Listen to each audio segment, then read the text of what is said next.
रिजवान साहब, हमारा सेगमेंट है breathless 2020। So are you ready? Should I be breathless?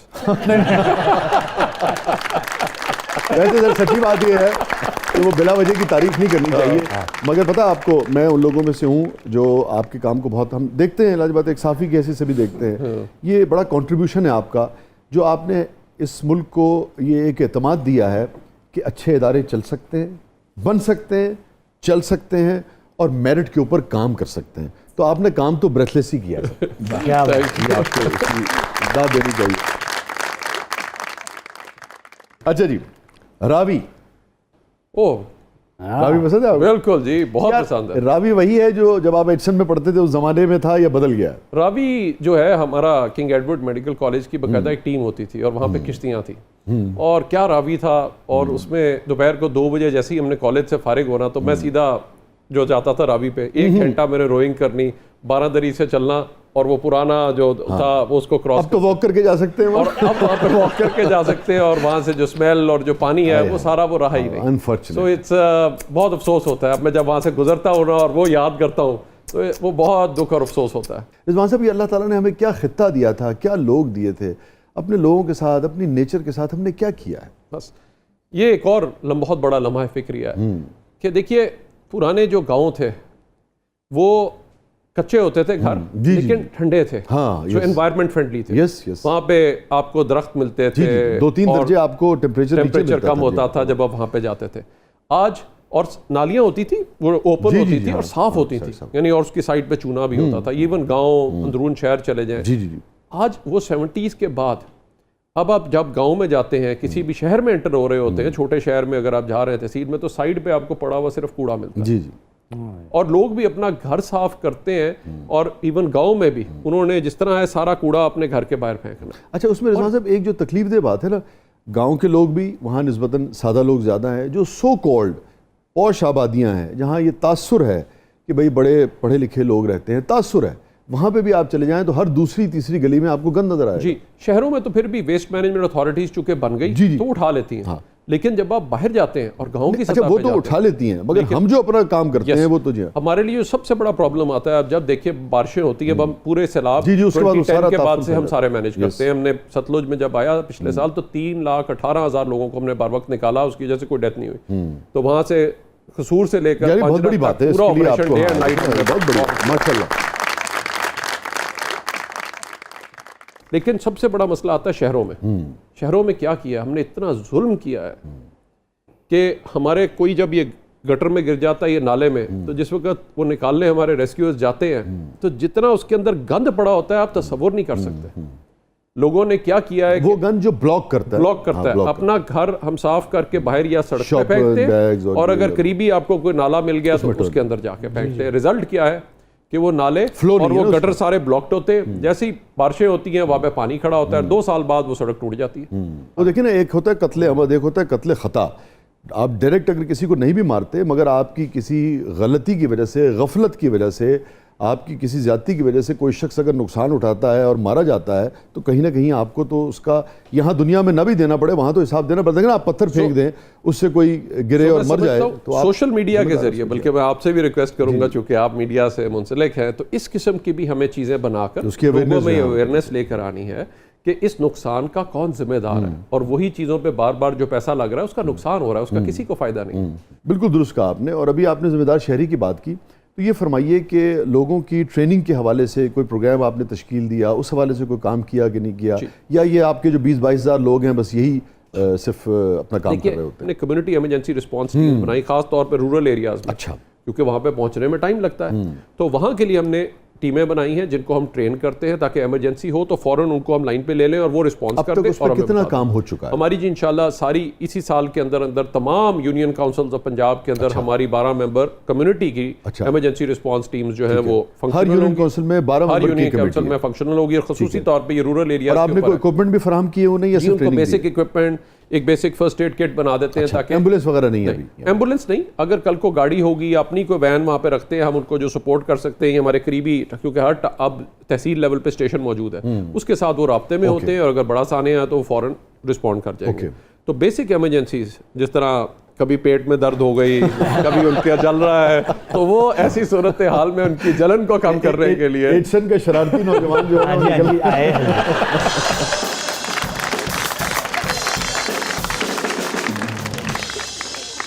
ये एडिसन वाले शरारती क्यों होते हैं इतने जी?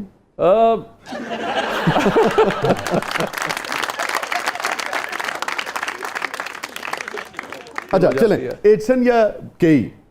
I think both. अगर मैं आपसे पूछूं किसी एक का आपको नाम लेना पड़े। स्कूल वाज ग्रेट, वो एक डिफरेंट एक्सपीरियंस था, और उसके बाद कॉलेज का एक और एक्सपीरियंस तो था। दोनों आपके दिल के करीब है? दोनों आपके दिल के करीब। अच्छा, मैरिड लाइफ या उससे पहले, जिसको हम यानी कि पंजाबी में छड़ा बहुत अच्छा लगता है। दोनों चीज़ों की अपनी क्या बात है, खूबसूरत बैलेंस कर रहे हैं जरा। जी, कि पहले जो है वो जिम्मेदारी नहीं होती, और उसकी कदर तब आती है जब जिम्मेदारी पड़ जाती है। हाँ, तो ये दोनों एक डिफरेंट एक्सपीरियंस है। ठीक बात। रिजवान साहब, आप एक ऐसे इदारे के सरबराह हैं जिसका काम लोगों की अल्लाह ताला के हुक्म से अपनी सलाहियतों को, मैनेजमेंट को इस्तेमाल करते हुए उन जाने बचाना है ना। यानी कि 30 सेकंड की ताख़ीर जो है वो लोगों को यानी कि अल्लाह के पास पहुंचा सकती है, और एक बेपनाह ज़िम्मेदारी है आपकी, और फिर फैमिली लाइफ भी है। तो कभी दिक्कत नहीं होती आपको, या दिक्कत नहीं होती थी उसको मैनेज करने में? कभी फैमिली की तरफ से कभी कोई शिकायत आई हो? कैसे मैनेज करते हैं दोनों चीज़ों को? ये आपने बड़ी एक डिफ़िकल्ट सिचुएशन में डाल दिया, और इसको वाकई एक बड़ी सबसे डिफ़िकल्ट सिचुएशन यही होती है, इस चीज़ को मैनेज करना। बिकॉज ऑब्वियसली रेस्क्यू सर्विस जो है 24/7 है। खुदा ना खास्ता कहीं रात में भी कोई बड़ा सानिया हो जाता है, कोई और चीज़ हो जाती है, कभी ऑयल टैंकर से फिर हमारे यहाँ एक ज़माने में आप देखिए ना, ब्लास्ट वगैरह और क्या कुछ नहीं हो रहा था। ऑयल टैंकर फिर रात के वक्त वाक़यात हो गए, कहीं पे कुछ और हो गया, कोई घर मुनद्दम हो गया, कहीं हो गया। सो ऑब्वियसली ये एक बहुत बड़ा डिफ़िकल्ट और चैलेंजिंग जो है वो टास्क होता है, और वहाँ पे आपको चेक करना है, वहाँ पे आपको सारा किसी फैमिली लाइफ कभी आपकी डेफिनेटली फैमिली लाइफ इफेक्ट होती है, और उसकी वजह से फिर ऑब्वियसली इट बिकम्स डिफिकल्ट। फिर आपकी अपनी लाइफ कभी कभार दिल करता है, बीच में था भी कि मैं बीच में मैंने कहा बहुत हो गया, लेकिन तो कभी बहुत ज़्यादा घर में खटपट हो गई हो इस वजह से? जी, काफ़ी बड़ा चैलेंज होता है, बिकॉज जब रात को सोते वक्त भी जब कॉल आ जाए, और फिर उसके बाद आप एक उसमें इन्वॉल्व हो जाए, और वो फिर उसको या बर्थडे के दिन या वेडिंग एनिवर्सरी के दिन कॉल आ जाए, तो इसलिए आपकी किसी वक्त भी आपको खास आपको याद आता हो? आप ये नहीं कह सकते कि जी ये नहीं है। कोई खास इंसिडेंट याद आता हो आपको? These are daily मुझे लगा रिजवान साहब कहेंगे अब मैं क्या क्या आपको बताऊं। क्या बता।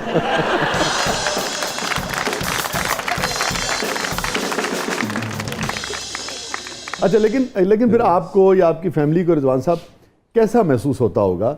20 बरस तक आप एक इदारे से वाबस्ता रहे, और आपके दामन पे कोई बड़ी छींट जो है वो नहीं है, एक बात। और दूसरी ये कि सच्ची बात यह कि मैंने तो कोई छोटी छींट भी नहीं देखी, ठीक है ना। अगर सच्ची बात आप मुझसे पूछें कि हमने पूरे करियर को देखा, कभी आपके हवाले अल्लाह का शुक्र है, पूरी सच्चाई और ईमानदारी के साथ कोशिश ये रही है कि हम डेवलप करें और मुल्क के अंदर डेवलप करें। और दूसरे ये कि एक ऐसा इदारा जिसकी हर जगह मिसाल दी जाती हो, और पूरा शहर जो है वो उसका गवाह हो, और तकरीबन हर दूसरे तीसरे आदमी ने उससे इस्तिफादा किया हो। यानी कि आप गुजरते हैं अगर, और आप 3-4-5 मिनट के बाद गुजरे तो आप देखते हैं कि वहाँ रेस्क्यू के लोग जो हैं, तो फिर ये आपकी फैमिली का प्राइड भी तो फिर। जी, अल्लाह का शुक्र है, वो यही एक चीज़ है जो जिसने बचाया हो। नहीं तो कभी बेगम साहब ने आपसे कहा कि रिजवान मुझे तुम पे फख्र है? हाँ, वो साथ ये यानी कि वो होता है ना, आपकी ये भी कह दिया हाँ बहुत अच्छा है, साथ थोड़ा सा फिर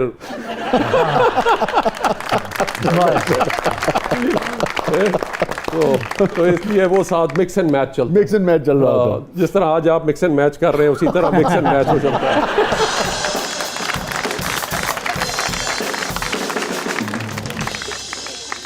वो बहुत पुराना एक वो है ना, एक बुजुर्ग के बारे में, एक बड़े नामवर बुजुर्ग थे, तो वो बड़ा मशहूर वाक़या है। तो वो कहने लगे वो फिजा में उड़ते जा रहे थे, तो मानती नहीं थी उनकी अहलिया। तो एक दिन वो घर आए तो बेगम कहने लगी देखो ये होते हैं जो बड़े नामवर लोग होते हैं, बुजुर्ग होते हैं, पहुंचे हुए, कैसे फिजा में उड़ रहे थे? कहने लगे बेगम वो मैं ही तो था। कहने लगे वो तभी तुम टेढ़े टेढ़े उड़ रहे थे।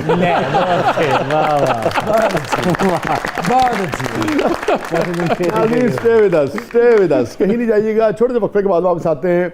हमारे साथ मौजूद हैं रिजवान नसीर साहब, और बहरहाल इनको ये क्रेडिट जाता है कि पाकिस्तान में एक ऐसे इदारे को ये रन कर रहे हैं जिसका पूरा पाकिस्तान जो है वो बहुत ज़्यादा तारीफ़ करता है, जिसका एडमायरर है, जिससे लोगों को फैज़ पहुंचा है। एक मजबूत इदारा जो है वो 1122 की शक्ल में पाकिस्तान में मौजूद है।